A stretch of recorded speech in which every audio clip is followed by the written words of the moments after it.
Assalamualaikum warahmatullahi wabarakatuh. Pada video kali ini kita akan membahas tentang tifus dan demam berdarah. Untuk lebih jelasnya, kita simak video berikut. Apa itu tifus? Tifus atau demam tifoid adalah penyakit yang terjadi karena bakteri Salmonella typhi yang menyebar melalui makanan dan minuman yang telah terkontaminasi. Lalu, apa saja penyebab tifus itu? Kurangnya menjaga kebersihan diri sehingga mudah terkena penyakit, tidak mencuci tangan sebelum makan memungkinkan bakteri masuk lewat mulut, makanan yang telah terkontaminasi oleh bakteri Salmonella typhi. Lalu, bagaimana penularan penyakit tifus itu? Jadi, penyakit tifus ditularkan melalui percikan air liur yang mengandung bakteri Salmonella typhi atau lalat yang membawa bakteri tersebut yang hinggap di makanan yang kemudian dimakan oleh manusia melalui mulut, sehingga beberapa waktu kemudian terjadilah peradangan sebagai awal gejala tifus.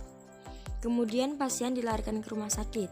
Apabila tifus mengalami komplikasi, maka jantung juga akan mengalami masalah hingga menyebabkan kematian. Lalu bagaimana gejala awal tifus itu? Jadi gejala awal tifus itu diantaranya demam tinggi, sakit kepala, nyeri otot, sakit perut, tidak nafsu makan, mual, dan muntah. Akan tetapi penyakit tifus dapat dicegah dengan cara berikut ini.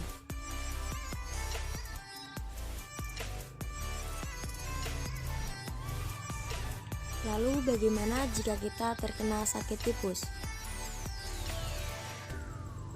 Kalian tidak perlu khawatir jika kalian terkena penyakit tifus. Kalian bisa melakukan obat tradisional diantaranya dengan cara minum 8-10 gelas air putih setiap hari, cengkeh, cuka apel, oralit, bawang putih, konsumsi madu, daun basil, dan pisang. Demam berdarah. Apa itu demam berdarah? Demam berdarah atau DBD adalah penyakit yang disebabkan oleh infeksi virus dengue.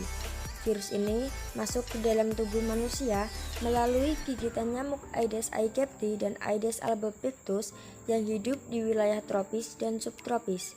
Diperkirakan terdapat setidaknya 50 juta kasus demam berdarah di seluruh dunia tiap tahunnya. Lalu gejala apa saja yang terjadi jika terkena demam berdarah? Pasien akan mengalami mendadak demam 2-7 hari karena kenaikan leukosit, trombosit, dan hematokrit meningkat 20%. Pasien akan mengalami nyeri pada ulu hati, diikuti timbul bintik merah pada kulit, kadang disertai pendarahan pada hidung. Mungkin terjadi muntah darah.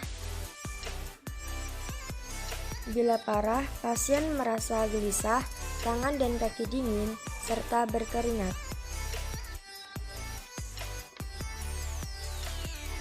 Kemudian pada fase penyakit demam berdarah ada 3 fase, yaitu pada fase pertama, pasien merasakan demam yang cukup tinggi yaitu 40 derajat Celcius.